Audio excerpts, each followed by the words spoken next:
Hi guys, my name is Jack, and today we're going to take a look at another horrible case with you.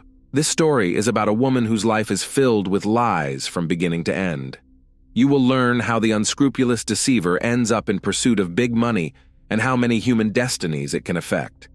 Michele grew up in the town of Hurst in the suburbs of Dallas, Texas. She had a younger sister, Laura. The girl's mother left home in search of a better life, so the upbringing of children was the father. It was not easy for a man to raise two daughters alone. He survived on occasional earnings at a construction site and often relied on alcohol. In search of easy money, he repeatedly thought up and implemented devious plans for profit. He would take a job at one factory or another and deliberately injure himself in order to obtain insurance money compensation. The fraud scheme worked, but not for long. With the help of CCTV cameras at one of the workplaces, the scheme was uncovered, and Michele and Laura's father was sent into custody. Michele grew up in a world of lies, deceit, and manipulation from childhood. This was her normal life, from which she wanted to escape by any means possible. But it is impossible to escape from herself, because lies have already become a part of her life, and she simply did not know how to live differently. The girl dreams of growing up faster to get out of the hated poverty. At the age of 15, Michele looks very spectacular, a petite brunette of athletic build.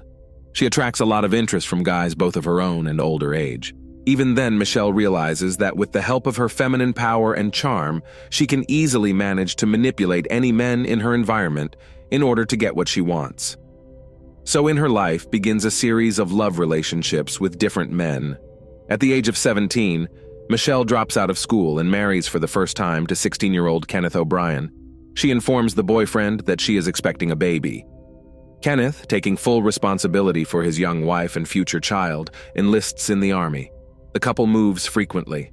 2 more children are born to them in this marriage. One city is replaced by another. Temporary housing of the military was not the limit of Michele's dreams. Such a life does not suit her, and after 5 years, she leaves, naming the reason for divorce beatings and cheating on the part of her husband. Michele returns to her native Hurst.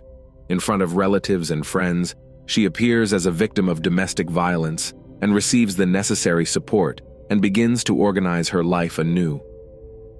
After a while, she falls in love with her former classmate Brandon. The young man is head over heels in love with Michele and gladly accepted her 3 children. The lovers prepare for the wedding. However, on the eve of the wedding, Michele infuriates Brandon. It turns out that the girl did not divorce her first husband. She was very afraid to talk to him about divorce because of the abuse, so she did not send the documents. With the help of a lawyer, this issue was quickly settled and the couple was able to marry in 1994. At first, family life flowed calmly and measured. Brandon was engaged in the development of his IT company, and Michele worked as a dental assistant. But quiet family life was not the limit of Michelle's dreams. She has always needed more. She starts bringing home all sorts of dental equipment and supplies. The cash doesn't fit in her purse. Brandon suspected something wrong. Eventually, Michele was caught stealing. It was only by luck that a trial was avoided. But Brandon's trust issues with his wife were just beginning. Responding to neighbors' reports that cars were frequently arriving at the house while he was at work, Brandon installed a tape recorder in several rooms of the house. Listening to the tape, he heard various men visiting their home throughout the day. Brandon does his own little investigation and learns that the reason for the divorce in Michele's first marriage was her numerous infidelities, not her husband's beatings, as she told everyone. Brandon's patience broke, and he demanded a divorce. Michele was furious that Brandon initiated the divorce, and while he was at work, she got back at him. "I had a very nice saltwater aquarium with thousands of dollars worth of fish in it," Brandon says. "She poured Comet into it and killed all the fish." But Michele didn't stop there. Brandon also had a beloved dog named Domino. Michele stuffed the dog with sleeping pills, which led to the death of the living creature. Michele put Domino to sleep. "If you're shocked at this point, we've only scratched the surface," Brandon says. "It was a nightmare that wouldn't stop. You can't make that girl go away." Unfortunately, Brandon learned the truth about Michele when his own marriage was completely destroyed. Everything Michele did with Brandon Dixon pales in comparison to her adventures with other men. It was later revealed that John Paul Ray, also a student at the high school Michele attended in Hearst, was the father of her first child. Instead of revealing this information to John, she told Kenneth O'Brien that the child was his, forcing him to marry her. Kenneth, for 13 years, thought the eldest son was his own. John later told police that Kenneth paid child support from age 5 to 18 and did not know he was not the father. After Brandon and Michele divorced, she moved in with John, the father of her first child. They lived in a common-law marriage for 8 years. Their relationship came to an abrupt end when John began to suspect his wife of cheating. Michele didn't deny it. She confirmed the affair on the side. John moved out, leaving most of Michelle's possessions. Michelle's next love was Greg Williams. They were both not so young anymore. Both had a history of past marital failures. The man was married twice and had a daughter. After Greg and Katie divorced in 2003, the couple agreed to share custody of their common daughter, Taylor. However, there was no formal agreement on child support, because the former spouses had a good relationship. Rich, successful, and generous Greg was a perfect match for Michele. In 2007, Greg and Michele had a common daughter, Michaela. A year later, they got married. Their marriage was like the American dream. Money, children, love, it was all in abundance. Michele seemed to have made it through the thorns to the stars and got the life she had always dreamed of. Greg Williams held his family in very high esteem. He grew up in a family with fierce principles and achieved everything on his own from an early age. He loved sports and was a martial arts black belt. In addition to his love of exercise, Greg was also a fan of guns. Both he and Michele had guns that they kept in their home in Keller. Michelle's gun, a silver .40 caliber pistol, was kept in a safe, but Greg kept his gun, a black Liebherr .45 caliber, always loaded in a case under his bedside table. The couple was determined to make their marriage a success. They threw birthday parties for their children from other marriages at their home in Keller.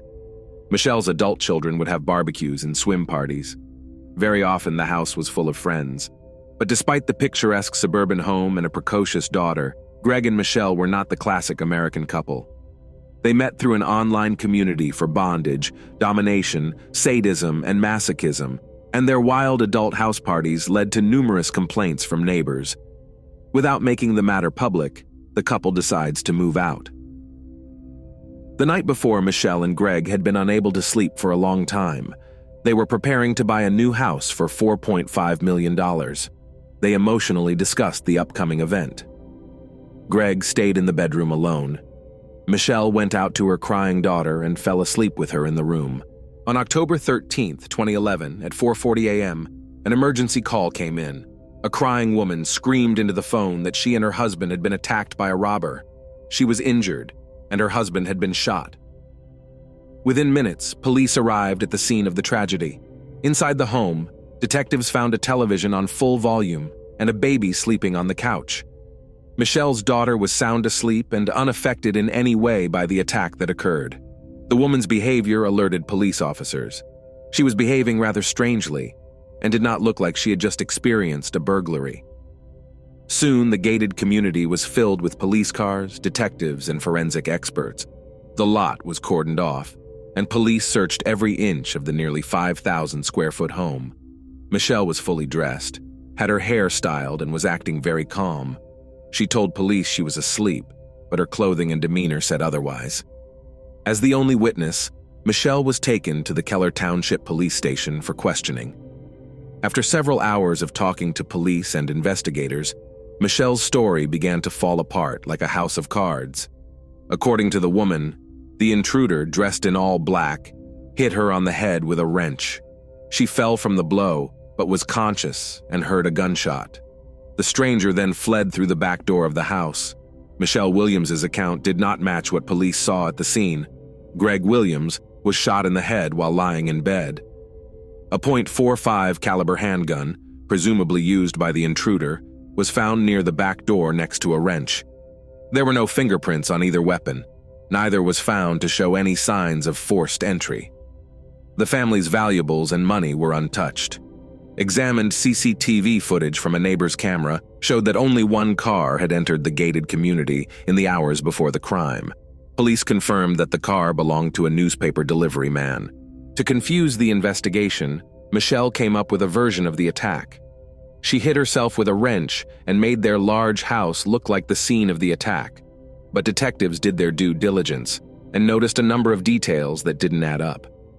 Michele Williams was fully dressed, her hair was styled, and she had fresh makeup on her face. It gave the impression as if she was waiting for someone. The gun used during the crime was found in the house, without any fingerprints, and the final detail that proved Michele's lie was the $20,000 in cash that was not stolen in the robbery. Michele had no explanation for why a successful businessman and devoted father decided to take his own life, but she was able to explain her behavior. Michele claimed she wanted to spare their young daughter the bitter truth about her father's self-inflicted death. She admitted to police that she wiped down the gun and washed Greg's hands to cover up fingerprints before desperately staging a home invasion and calling emergency services. As bizarre as that explanation was, it became obvious to police why no evidence was found in the house. Michele admitted to wiping the crime scene with bleach and hitting herself in the face with a wrench to present a more realistic picture of the attack. From the beginning, Keller police doubted the credibility of Michele's testimony. But at the time, no physical evidence was presented linking her to the crime. Michele was arrested for perjury, but was soon released home. Around 5 p.m. on the evening of her husband's murder, Michele went to her sister Laura's home and did not mention the late Greg's name once during the evening. Michele cried from time to time, but it didn't seem sincere, her sister Laura Cusick said when questioned by police. The morning after the tragedy, Michele woke up in a great mood. She was beautifully dressed, with her hair styled and makeup on. In high spirits, the recent widow went for breakfast at a famous restaurant that served the best pancakes with syrup. While the police were looking into the theory that Greg had taken his own life, struggling to find a motive and obtain credible evidence of it, Michele herself presented the investigation with first a motive and then evidence of her guilt. Going through the documents from the first interrogation, the investigators were attracted by Michelle's words that she didn't care about a single penny. But her actions proved otherwise. After Greg's death, Michele quickly begins liquidating assets from family companies and spending large sums of money. She cashes checks through Greg's IT company. The amount of checks cashed is not disclosed anywhere. In all likelihood, we are talking about a lot of money. After receiving cash from the sale of the Blueberries frozen yogurt store in Keller, Michele made one of her biggest blunders. She went to the insurance company, hoping to get a payout on Greg's life insurance policy. Michele was the sole beneficiary on Greg's life insurance policy, which was taken out on August 12, 2011, almost exactly 2 months before he was killed. But one important fact the woman missed. According to the terms of the insurance policy, Greg's death was not an insured event because he left his life voluntarily, and at the last moment, she was denied the money. The desire to get the insured sum of $600,000 was the main motive for the crime.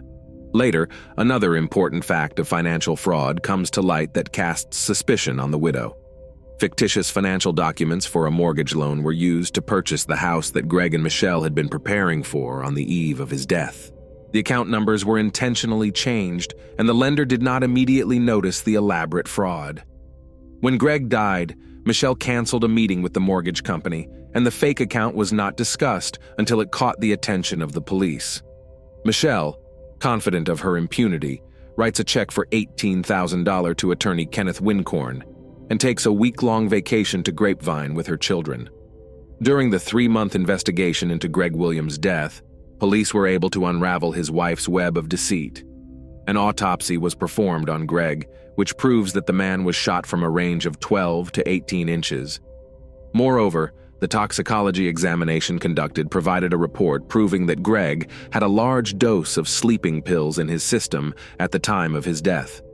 Also, the police determined that there was no assault on the house. Mrs. Williams sedated her husband and shot him from a foot away after turning up the volume on the television. Daughter Michele, who was asleep in her room, did not hear anything.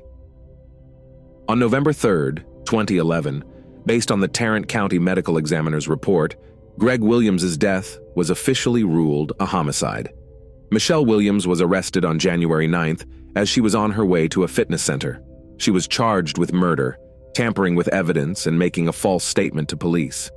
Michele was both the only witness to the crime and the only suspect. Bail was set at $522,000 to be released from custody pending a court hearing. But Michele spent a week in custody and was released on $85,000.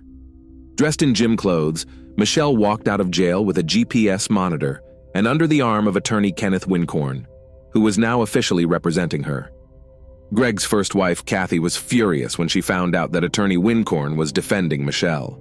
That money she paid him was part of Greg's estate, and it should never have gone to pay the legal bills of the woman who was accused of killing him. Online court records list Kenneth Wincorn as the attorney for Katie and Greg's divorce in 2003, and Wincorn's name and signature appear on legal documents regarding the custody agreement for their shared daughter Taylor in 2008. However, Kenneth Wincorn's defense of collusion with Michele Williams will be exonerated by providing evidence. The divorce was handled by his company, and he personally never represented Greg. Kenneth Wincorn said he first learned of Greg's murder from an IT company employee.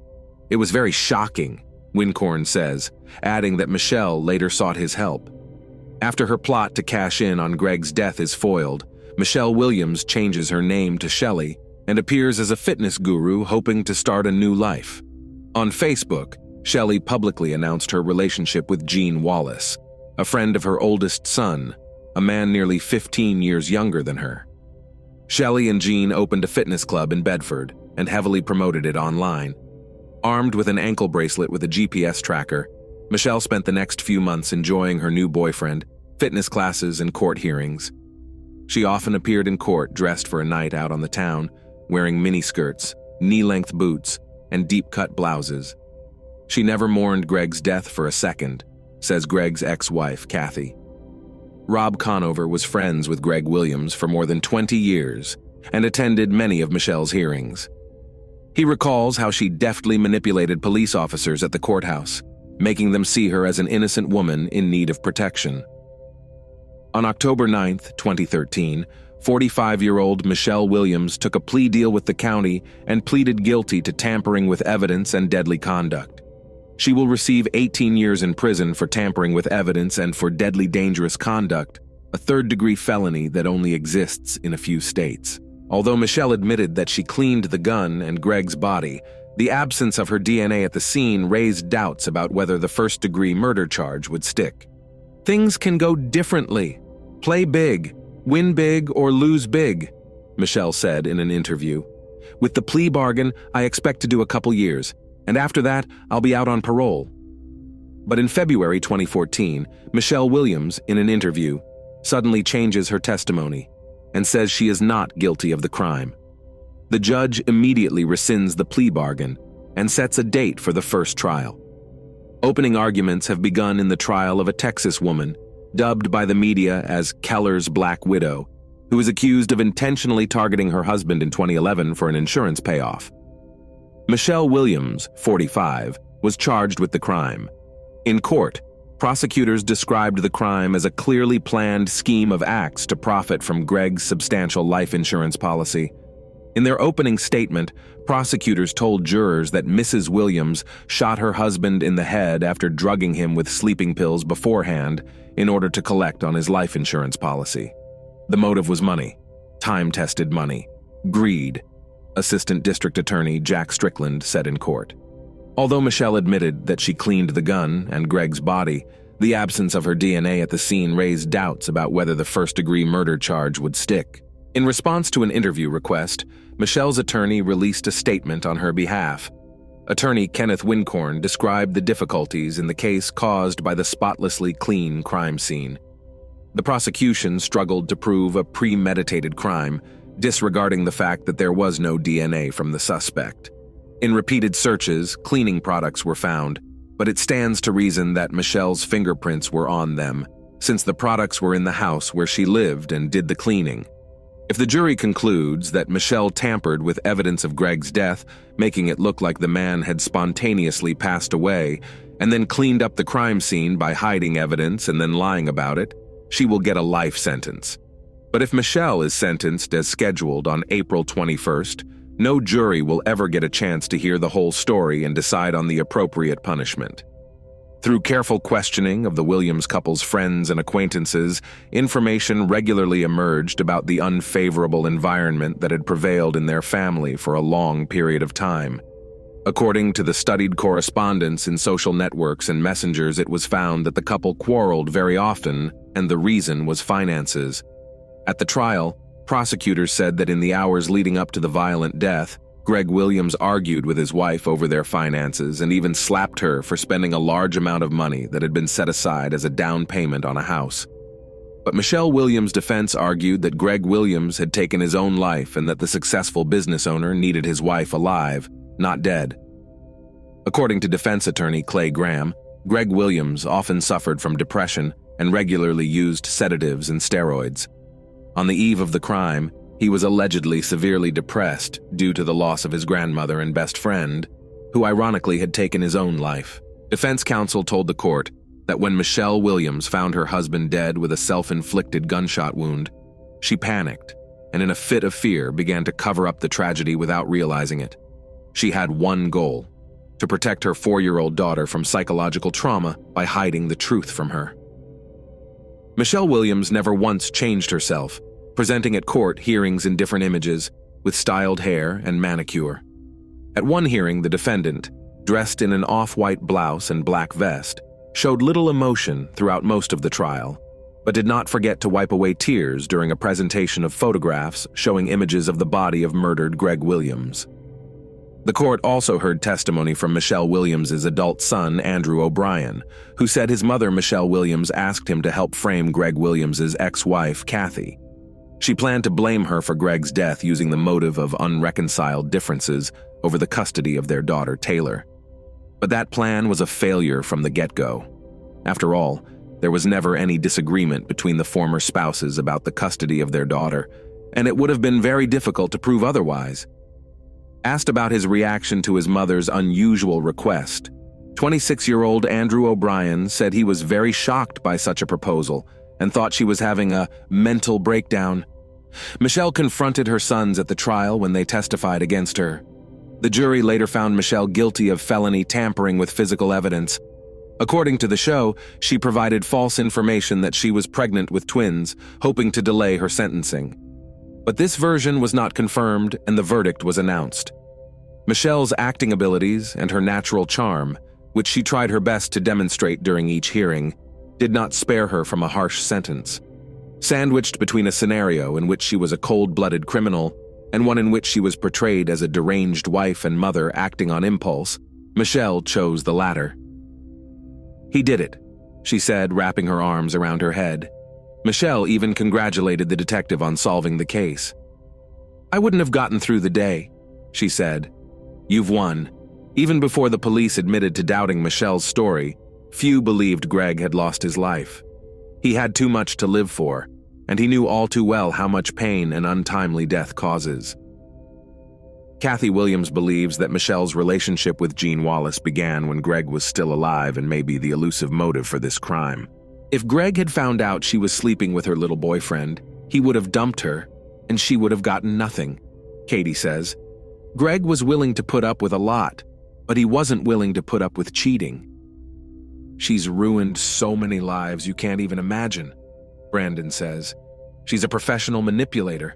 If the courts had gone further and interviewed all of us, things could have gone in a different direction." Michele was sentenced to 60 years in prison.